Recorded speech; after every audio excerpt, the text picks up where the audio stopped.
رسول جناب امام سجاد فرماتے ہیں ہمیں ناز ہے محمد مصطفیٰ ہم میں سے ہے.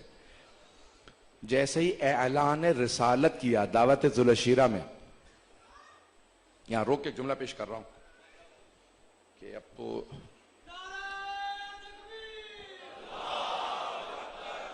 گیلا بہت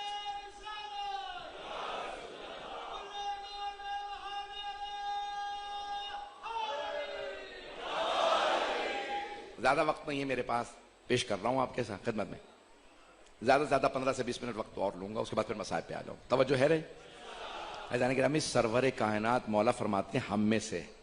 دعوت ذوالشیرہ ذہنوں میں اگر ہو، جناب ابو طالب سے کہا چچا جان سب کو بلا لیجئے اور میں اعلان کرنا چاہتا ہوں، اللہ کی طرف سے مجھے حکم ہوا ہے. سب آ گئے. جیسے سب پہنچے تو جناب ابو طالب نے ایک بھیڑ کے بچہ ذبح کیا تھا، ایک چھوٹا سا بھیڑ ذبح کرنے کے بعد سب کو دعوت دی تھی. جیسے ہی ابو لہب نے دیکھا، کہا اے ابو طالب، ہم میں سے ایک ایک آدمی پورا پورا بکرا کھانے والا، آپ نے ایک بھیڑ ذبح کر کے پورے قبیلے کی دعوت کر دی. کہا جتنا کھا سکتے ہو کھاؤ، یہ ختم نہیں ہوگا. ابو لہب نے کہا کیسے ختم نہیں ہوگا؟ کہا میرے بھتیجے کا ہاتھ مس ہو گیا، میرے بھتیجے ابو طالب کا ہاتھ مس ہو گیا. ایسے جانے کے لیے مجھے سرور کائنات کی زندگی سے چند مندالی کو پیش کرنا. ایک مرتبہ سب نے جتنا کھا سکتے تھے اس سے زیادہ کھایا، پھر بھی گوشت باقی رہا. جیسے سرور کائنات خطاب کے لیے کھڑے ہوئے، ابو لہب نے کہا کہ چلو کھانا کھا چکے ہو چلو. جیسے سب چلے گئے تو جناب سرور کائنات کا چہرہ بہت غمگین تھا، آنکھوں میں آنسو. جناب ابو طالب نے پوچھا بھتیجے کیا بات ہے؟ کہا چچا جان کوئی بات نہیں. کہا نہیں فرمائیے بات کیا ہے؟ کہا میں بات ہی نہیں کر سکا جو میں بات کرنا چاہتا تھا. ابو لہب سب کو لے کے چلا گیا. کہا کوئی مسئلہ نہیں ہے، کل دوبارہ دعوت ہو جائے. دوبارہ دعوت کی. کہا یا علی سب کو دوبارہ اعلان سنا دو، کل پھر دوبارہ دعوت ہے. پھر کھانے پہ آئے، پھر وہی سب کچھ ہوا. کہا بھتیجے کیا بات ہے؟ کہا آج ابو لہب نے پھر بات نہیں کرنے دی. کہا بھتیجے کل میں خود سے دیکھتا ہوں کہ کون آپ کو خطاب سے روکتا. تو اب سب نے لکھا یہ ہے کہ تیسرے دن پھر دعوت ہوئی. پھر جیسے ہی ابو لہب کھڑا ہوا، کہا لوگو چلو میرا یہ بھتیجا جادوگر ہے، اتنے سے گوشت سے سب کو سیر کر دیا، چلو بات سننے کی ضرورت نہیں ہے. جب جانے لگے نا تو جناب ابو طالب آگے بڑھے، ابو لہب کے گریبان میں ہاتھ ڈالا، کہا بیٹھ جا، میرے بھتیجے نے خطاب مکمل نہیں کیا، بیٹھ جا.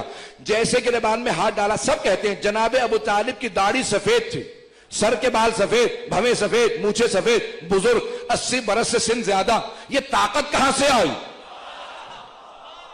توجہ ہو، میں پورا خونہ جگر دے رہا ہوں. یہ طاقت کہاں سے آئی کہ ابو لہب کے گریبان میں ہاتھ ڈال کے بٹھا دے؟ بھئی تمہیں سمجھ میں نہیں آ رہا، یہ فاتح خیبر کا باپ ہے.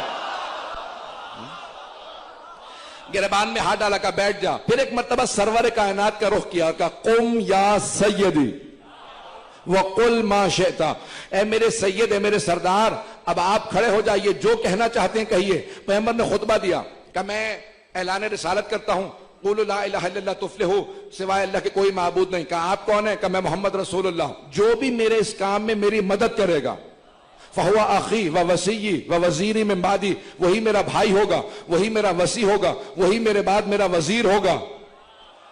جیسے ہی یہ خطبہ کہا تو جناب امیر کھڑے ہو گئے. کہا یا رسول اللہ میں آپ کا ساتھ دوں گا، میں دیکھنے میں بھی بچہ ہوں، ٹانگیں کمزور ہیں، لیکن میں آپ کا ساتھ دوں گا. جناب سرور کائنات نے سارے مجمع کو دیکھا، ہے کوئی اور اس کے علاوہ؟ کوئی کھڑا نہیں ہوا. تیسری مرتبہ کہا علی آپ میرے بھائی ہیں، میرے وصی ہیں، میرے وزیر ہیں.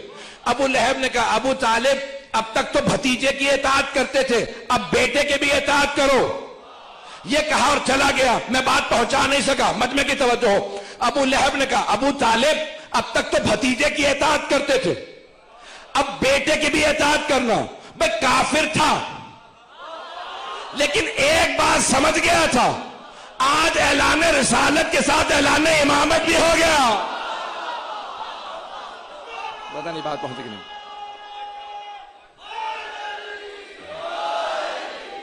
بات پہنچ رہی ہے جان کے نا.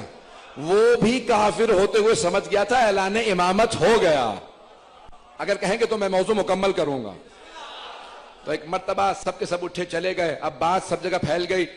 رسول خدا نے کہہ دیا کہ یہ بت ہیں، خدا نہیں ہیں، اور وہ اللہ کے رسول ہیں، علی اللہ کے ولی ہیں، محمد کے وصی ہیں، مومنوں کے امیر ہیں. اگر بات پہنچ رہی ہو اب تک جناب سرور کائنات کو کوئی اذیت نہیں دے رہا تھا. اب سب ابو سفیان کے گھر پہ جمع ہوئے قریش کے سردار عتبہ شیبہ ولید سب کے سب. ابو سفیان سے کہا کہ ایسا ہو گیا کیا کریں؟ کبھی میں تمہیں بتاتا ہوں منصوبہ. بچوں کو جمع کرو. ابو طالب سے لڑنا آسان نہیں, وہ سردار ہیں اور ان کا پورا قبیلہ ہے, تو بچوں کو جمع کرو. دیکھیں سازشیں کہاں سے آ رہی, مجمع کی توجہ ہو. کہ بچوں کو جمع کرو, میں بچوں کو سمجھاؤں گا. سارے بچے جمع ہو گئے. کہ بچوں دیکھو, کل جب محمد باہر نکلے ہاتھوں میں پتھر لینا, یہ مجنون ہے, دیوانے ہیں, انہیں پتھر مارنا. بچوں نے ہاتھوں میں پتھر لیے. جیسے پیغمبر باہر آئے بچے کہنے لگے مجنون مجنون, یہ دیوانے, پتھر مارنے لگے. پیغمبر جب گھر گئے تو دیکھا پورے بدن پہ نشان. جناب ابو طالب نے کہا بھتیجے کیا معاملہ؟ کہا چچا جان ابو سفیان نے قریش کے بچوں کو سکھا کے بھیجا ہے, وہ مجھے مجنون کہتے ہیں اور پتھر مارتے ہیں. جناب ابو طالب نے کہا بھتیجے میرے ساتھ چلیے. جناب سرور کائنات کا بازو تھاما کا میرے ساتھ چلیں. عزیزان گرامی اب سمجھیں جناب ابو طالب کا مقام کیا. جو رسالت سے کہیں میرے ساتھ چلیں اور رسالت اعتراض نہ کرے ساتھ چل دے, اسے ابو طالب کہتے ہیں. جناب ابو طالب نے کہا میرے ساتھ چلیے. جناب سرور کائنات کو لے کے آئے. کہاں؟ ابو سفیان کے. ایک مرتبہ دیکھا سارے قریش کے سردار جمع. جناب ابو طالب نے آواز دی ابو سفیان باہر آ. سب کے سب ساتھ آ گئے. کہ ابو سفیان قریش کے بچوں نے میرے بھتیجے کو پتھر مارے. ابو سفیان نے کہا ابو طالب بچوں کا معاملہ ہے, بچوں میں رہنے دو. جناب ابو طالب نے کہا پھر تم بھی سوچ لو, ایک بچہ میرے گھر میں بھی ہے, اگر بات پہنچ رہی ہو. کہ ایک بچہ میرے گھر میں بھی ہے. ابھی تک جناب امیر کا سب کو تعارف نہیں تھا, صرف گہوارے میں دیکھا تھا اژدہے کے 2 ٹکڑے کرتے ہوئے. اندازہ نہیں تھا کہ وہ امامت کا بچپنا تھا, یہ لڑکپن ہے. تو جناب امیر 9-10 برس کے ہیں, تو کہا کہ بھئی آج سے یاد رکھو پھر ایک بچہ میرے گھر میں بھی ہے. گھر آئے جناب ابو طالب, اور آنے کے بعد آواز دی علی. جناب امیر آئے. کہ بابا جان فرمائیے.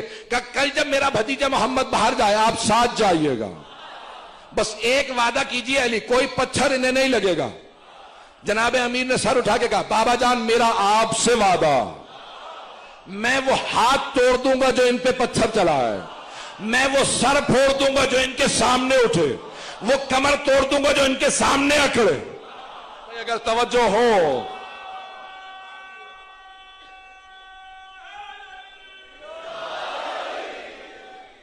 کہ میں وہ سر توڑ دوں گا. جب جناب سرور کائنات صبح نمودار ہوئی تبلیغ کے لیے چلے. یہاں سرور کائنات چلیں, وہاں دونوں باپ بیٹا میں آنکھوں ہی آنکھوں میں بات ہوئی. بھئی میں کیسے پیش کروں گا. جناب ابو طالب نے جناب امیر کو دیکھا, جناب امیر نے جناب ابو طالب کو. دیکھنے کے بعد فوراً جناب سرور کائنات چلے. میں اپنے الفاظ میں پیش کروں. سورہ شمس میں ہے والشمس وضحاها والقمر اذا تلاها. اللہ کہہ رہا ہے سورج کی قسم جب اس کی کرنیں سامنے آتی ہیں, چاند کی قسم جب وہ اس کے پیچھے پیچھے آتا. اگر مجمع ہو جناب سرور کائنات شمس بن کے چلے, کوئی قمر پیچھے پیچھے. ایک مرتبہ قریش کے بچے سامنے آئے, سامنے سے پتھر آیا, علی پیچھے سے سامنے آئے, پتھر سینے پہ لیا. جیسے ہی پتھر سینے پہ لیا آگے بڑھے, ہاتھ پکڑا, ہاتھ توڑ دیا. اتنے میں دوسرا بچہ آیا, اس نے ہاتھ چلایا, علی نے گریبان میں ہاتھ ڈالا, بچے کو اٹھا کے پھینکا. بچہ دیوار سے لگا, زمین پہ گرا, ٹانگ ٹوٹ گئی. جو بچہ آتا تھا کسی کا سر توڑتے تھے, کسی کا ہاتھ. ہر بچہ مار کھا کے گھر پہنچا. اب مکے کے ہر گھر میں بس ایک ہی بات ہو رہی تھی, علی علی علی. اب ایک مرتبہ سارے قریش کے لوگ جمع ہوئے. کہا چلو ابو سفیان کے پاس. سب کے سب آئے. اب میں اپنے انداز سے پیش کروں, اپنے ٹوٹے ہوئے کھلونوں کو لے کے. جیسے ہی قریش کے لوگ آئے, کہا ابو سفیان یہ ابو طالب کے بیٹے علی نے ہمارے بچوں کو مارا. ابو سفیان نے سارے قریش کے سرداروں کو جمع کیا اور کہا کہ میرے ساتھ چلو. آئے جناب ابو طالب کے گھر پہ, دروازے پہ دستک دی. جناب ابو طالب نے دروازہ کھولا. کہا کیا بات ہے ابو سفیان؟ کہا اے ابو طالب آپ کے بیٹے علی نے ہمارے بچوں کو مارا. جناب ابو طالب نے کہا بچوں کا معاملہ ہے.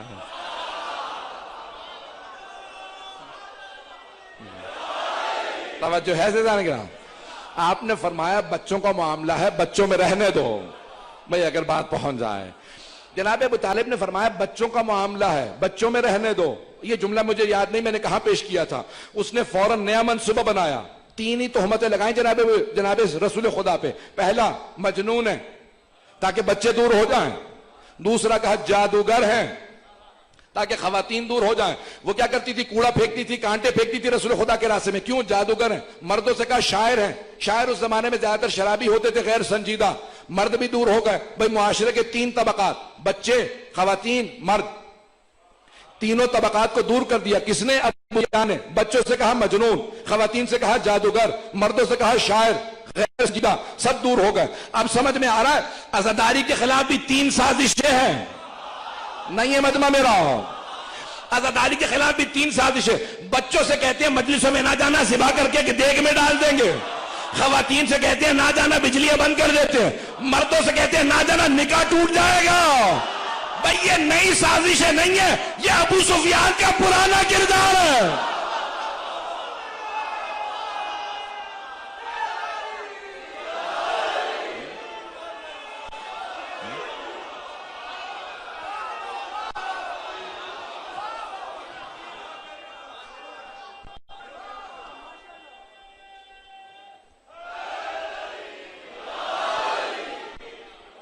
توجہ فرما رہے ہیں سیدھانے کرام. بھئی ابو سفیان کا پرانا کردار ہے. حق سے دور رکھنے کے لیے, حق سے دور رکھنے کے لیے 3 طرح کی سازشیں کی جاتی ہیں. نہ جانے کن 3 کی پیروی میں. پتہ نہیں بات پہنچ رہی ہے نہیں پہنچ رہی. میں دیکھیں, میں اپنے الفاظ کا ذمہ دار